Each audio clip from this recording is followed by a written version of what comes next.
we will continue with our faith promises for mission. We have almost forgotten it, and I am reminded that if we got 90%, 45, maybe the Lord tells you, you are robbing me.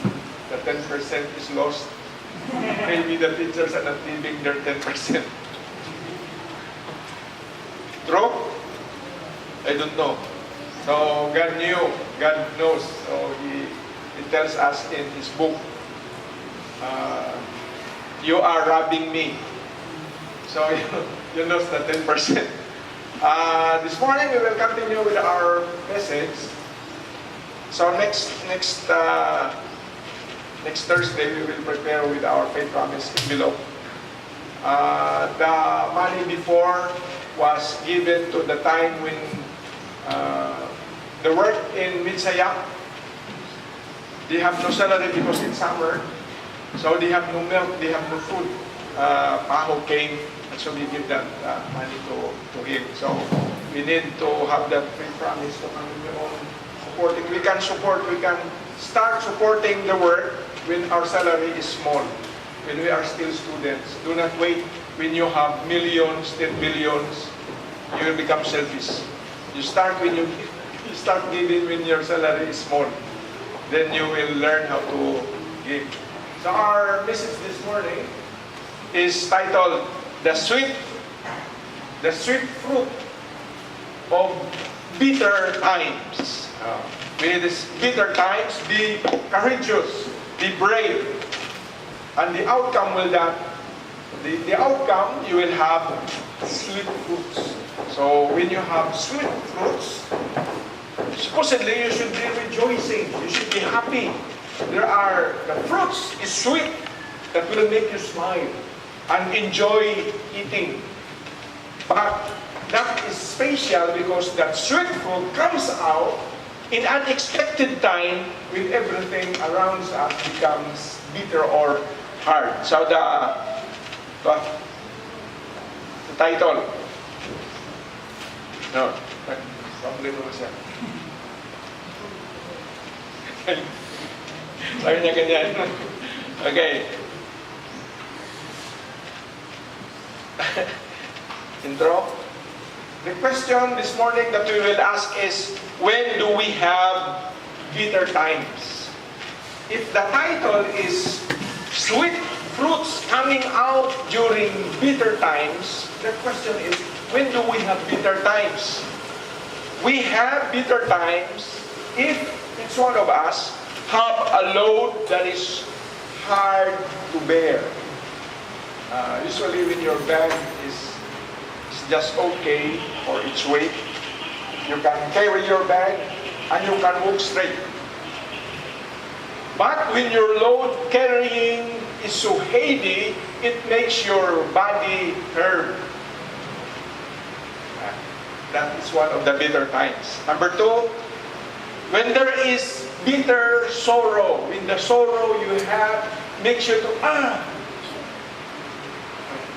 you have bitter sorrow. Number three, when the pain is so sore and piercing even to your bones. Magsakit ang ngipin mo. Magsakit ang ngipin. Magsakit ang operation during the day. That is bitter times. Your mouth contours becomes crooked. Do you have bitter times and then you smile? Then you have when the hatred is so intense, when your anger and hatred to your enemy becomes so intense, so much, about to become a lion. That's the bitter times. Next.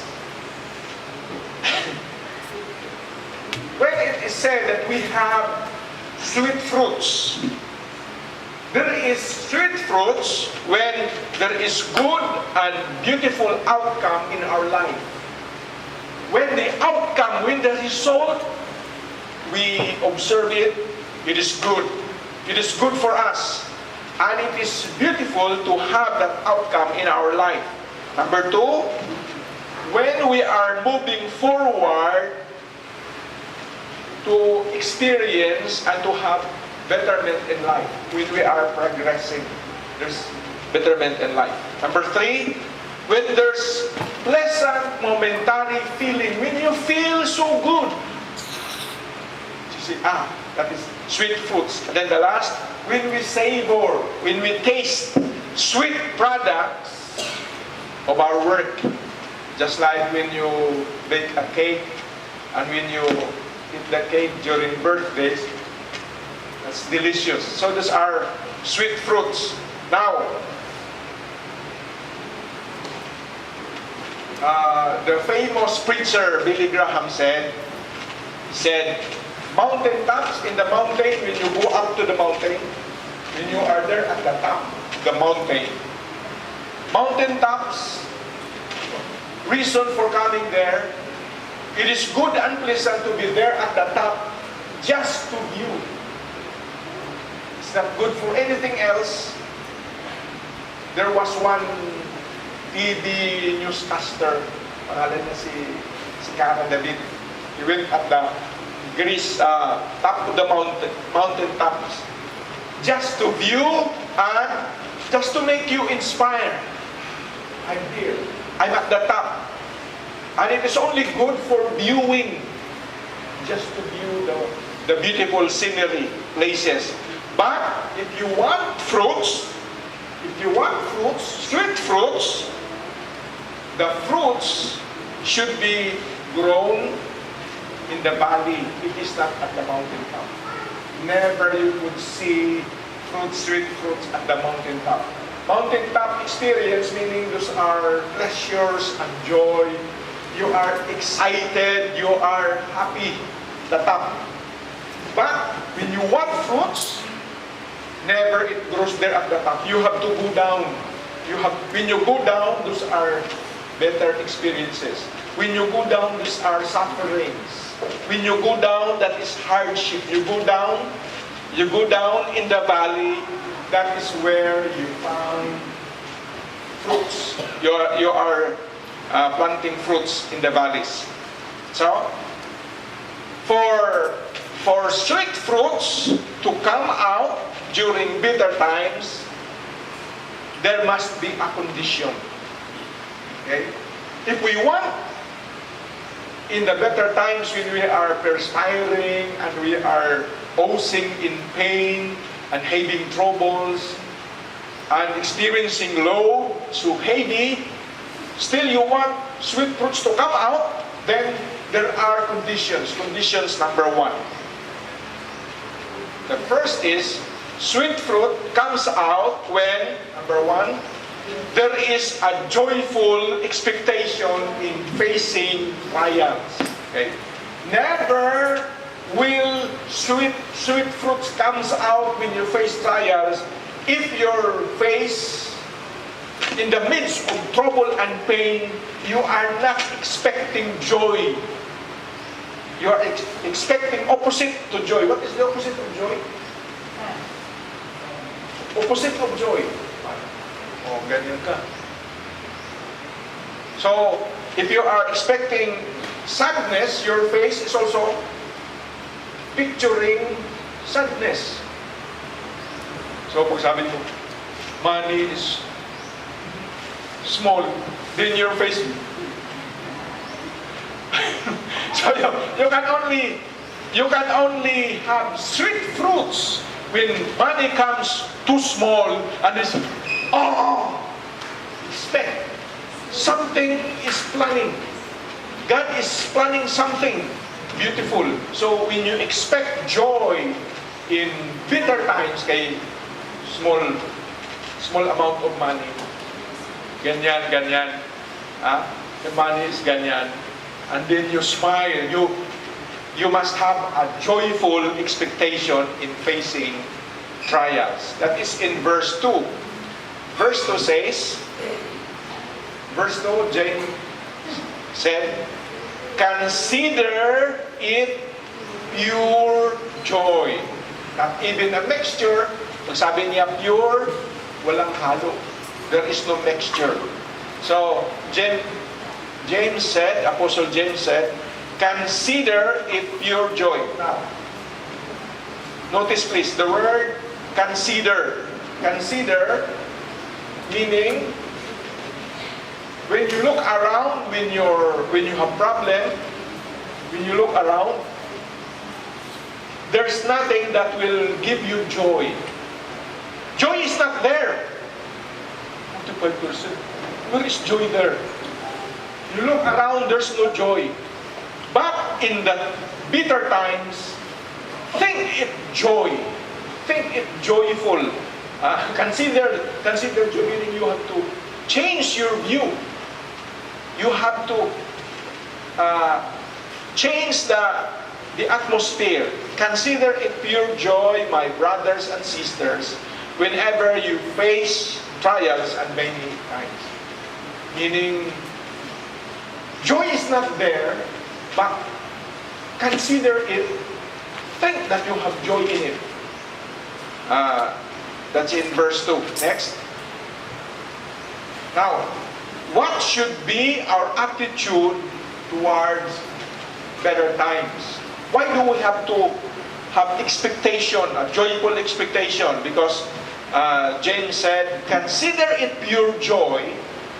And James is saying, not only a part, and part something else, but whole, pure joy. There's no mixture. And it seems quite unnatural for our attitude towards trial to be of pure joy. Where is joy coming? There is no other idea that will give us joy. But you see here, this is a biblical command. So, this is a process. If you have bitter times, and you want sweet fruits, the biblical command starting in the process is you are commanded, though you look around, everything seems dark and everything suggests trouble, the Bible is commanding us, have a joyful expectation. We are commanded to have an attitude of joy. There's nothing that will make you happy. But change your thought. Have an attitude of joy in facing problems. For example, ang mama buntis. So near na mag 9 months. So the mother knew that when there is now pain, she felt pain, and something has burst, and it is so painful. It is painful, but the mother can have the attitude of joy. This is painful, but I can smile because I am expecting a baby. All of the pain is nothing. All of the pain is nothing because this pain means something will come out as a beautiful baby I love. So, I never mind the pain. I am considering the joy that will comes out of this pain. I look at in the television, there were 300 young men and women. Women, 29. Ang men, aging 17 to 24, 271. They were trained as Marines. So, ginupitan ng ilang buhok, ginkalbo sila, ginuplagyan itong to be trained as Marines.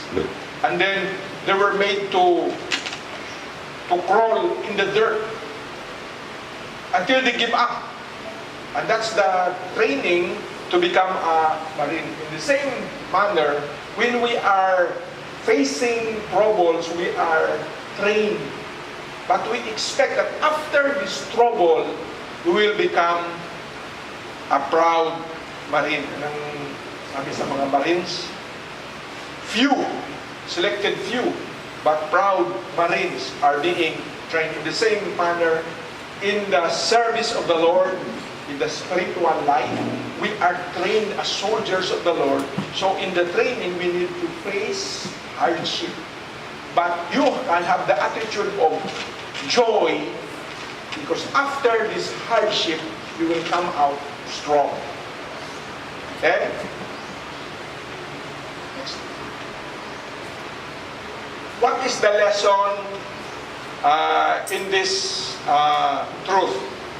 James said he is suggesting that James is suggesting not some kind of a forced happiness. He say, consider it joy. James saying, I am forcing you to be happy. When you face, you count your money, it's only one half. I'm forcing you to be happy and to smile. Smile! Hindi ka ba smile? Ano yung taka? Smile ka ba? No, He's not forcing us to have joyful happiness in the midst of hurts and losses of life. We are not to run after. Where is that small money? I don't want big money, I want small. Not running after that. He is saying that we are not to enjoy being sick. We are not to enjoy when you lost your loved ones, when somebody died. When we are out from our work. Hindi ganyan na sa work. When we are being persecuted, this is something that we deny the pain. Oh, when you give the money too small, you deny the pain. No, do not force yourself. It's not forcing ourselves. It says here, next. We are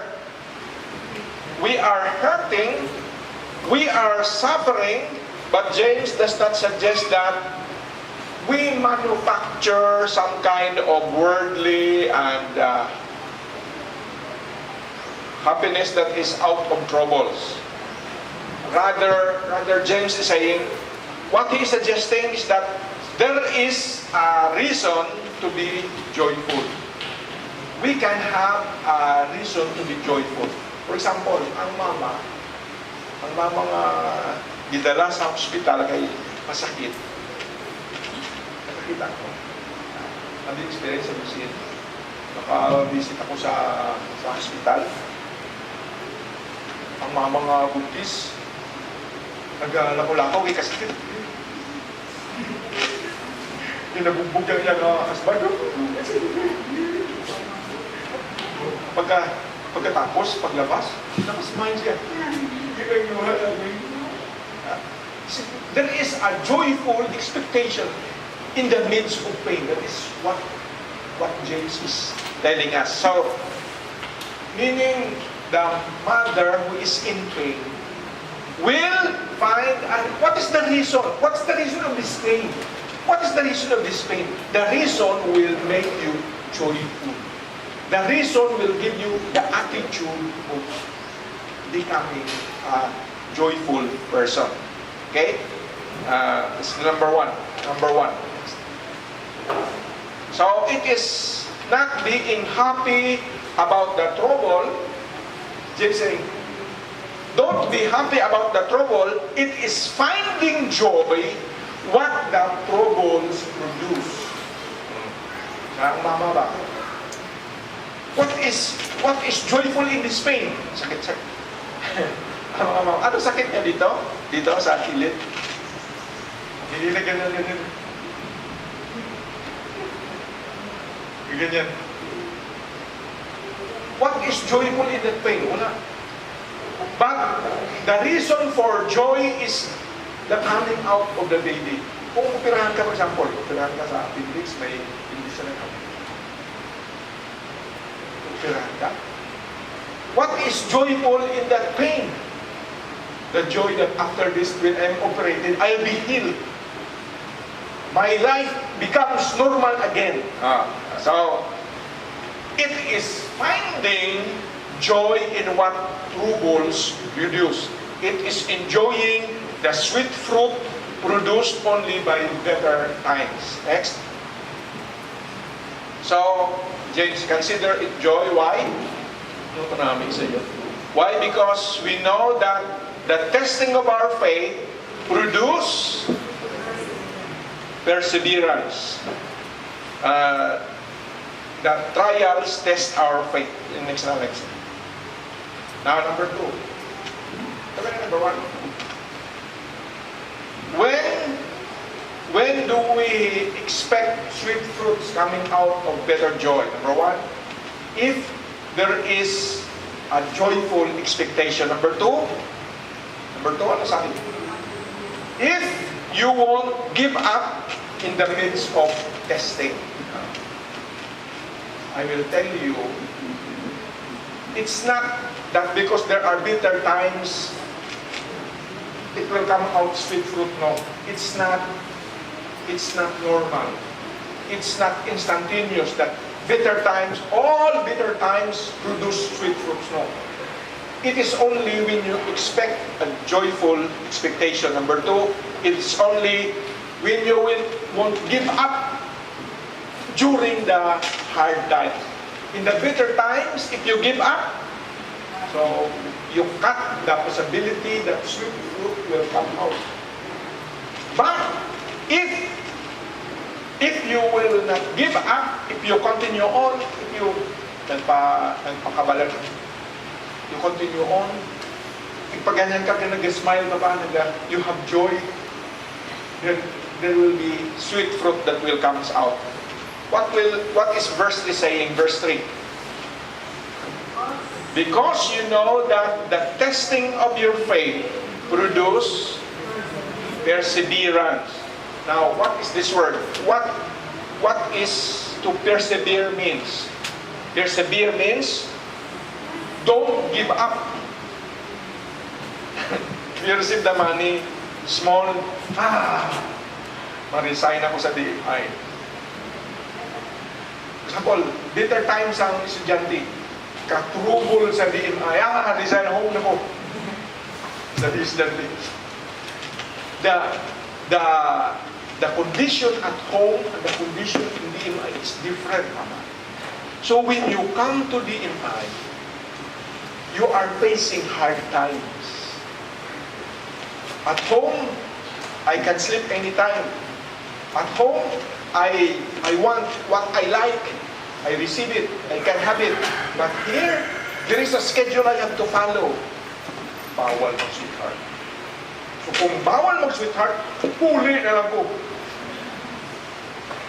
In my home, mama, papa, permitted, they will have sweetheart. Okay. But here, bawal. So pag bawal, I cannot at once give up po. Better at home. So it says here,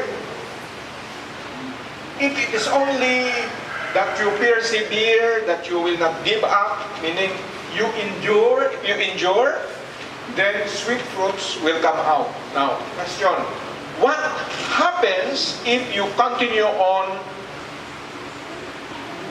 and you develop the ability, the skills, and the new way you do not know? Mga estudyante sa Laguna, ang sa Laguna kasi harder than DMI. If you come here at DMI, I tell you that's only one half of the trouble as a student. Kung doon ka na sa Laguna, you have double the trouble and the hardship here. Why? Because when you go to Laguna, maputik. Ang dalan, maputik dito, selected.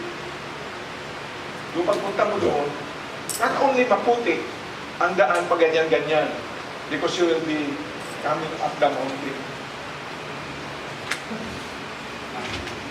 Then, when you get water there, dito pag get mo sa water, ganyan mo, doon, pag get mo sa water, mababa ka sa mountain, madulas ka pa. Ganyan-ganyan ka. But the water is delicious. Masarap ang water, malamig. But when you get the water, you have to pay. You pay. Ganyan ka. If you are not skilled in going down, many times, mabagsak ka, pang tingin ka, tawaran ako nila. So there, ma-develop ang imo skills to go down. Before, I used to...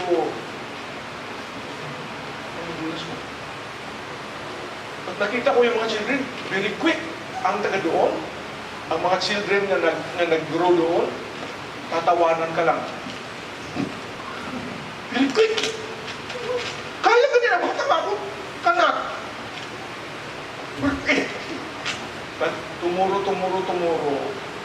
pag stay ka na 2 years, 3 years, you will become skilled. That's the same idea. If you will not give up, you develop skills. If you will not give up, you will adapt. There is adaptability. You will become equal to the trouble you face. Kung wala ka nasanay nga magtanggap ka sa ganyan, tomorrow, pag may ganyan, mag-wild ka. Ba't kung nasanay, na-use ka nga, ang mani mo ganyan,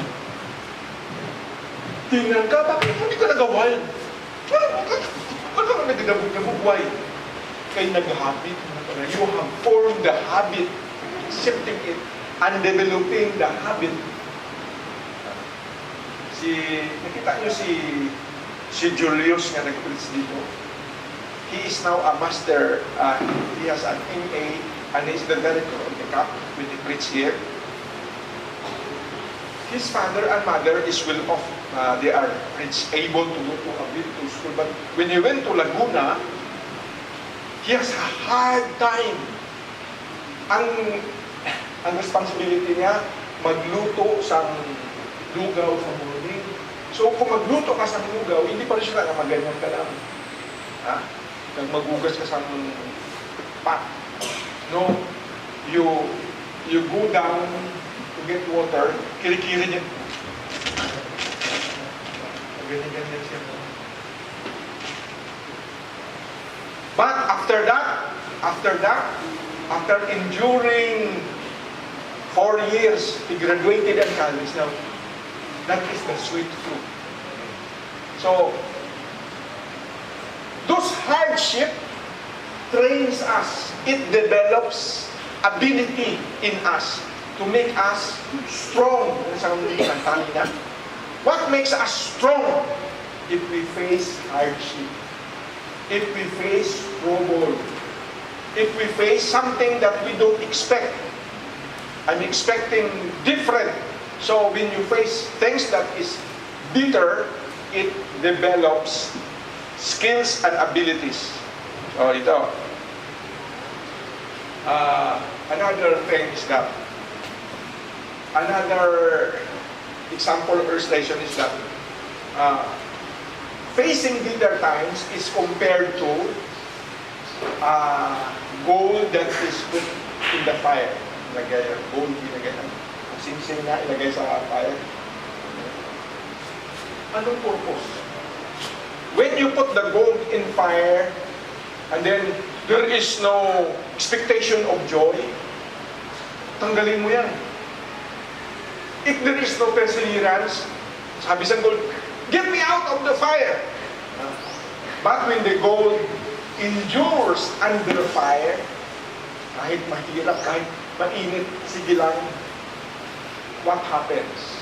When you persevere, 1 Peter 1:7, this hub comes out so that the power, the genuineness of your faith is great, and it's greater worth than gold, which perishes even though refined by fire, may result into the praise and glory and honor. So, kumbaga, it's not only developing ability, it is taking out something that is bad and will make us pure, that will become to the praise and glory and honor of Jesus Christ revealed. So, it is put into fire to burn the dirt, the dross, and the impurities, to strengthen. You will truly become strong. Sabi nila, how can you be strong if there is no impurities, no other thing that is combined? You become only solid. pure.